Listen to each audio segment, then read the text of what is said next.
লোকে আমায় ভালোই বলে, দিব্যি চলনসই, দুষের মধ্যে একটু নাকি মিথ্যে কথা কই।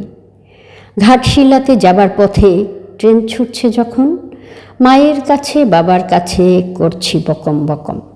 হঠাৎ দেখি মাঠের মধ্যে চলন্ত সব গাছে এক এক রকম ভঙ্গি ফুটে, এক এক রকম নাচে।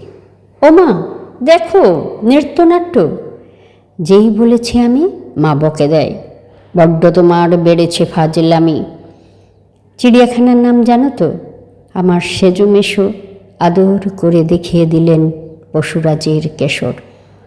কদিন পরে চুন খসানো দেয়াল জুড়ে একি ঠিক অবিকল সেই রকমই মূর্তি যেন দেখি। ক্লাসের মধ্যে যেই বলেছি সুরঞ্জনার কাছে, জানিস আমার ঘরের মধ্যে সিংহ বাঁধা আছে। শুনতে পেয়ে দিদিমণি এমনি বলেন, শোনো এসব কথা আবার যেন না শুনি কখনো। বলি না তাই সেসব কথা সামলে থাকি খুব। কিন্তু সেদিন হয়েছে কি, এমনই বেয়াকুব, আকাশ পারে আবারও চোখ গিয়েছে আটকে। শরৎ মেঘে দেখতে পেলাম রবীন্দ্রনাথকে, শরৎ মেঘে দেখতে পেলাম রবীন্দ্রনাথকে।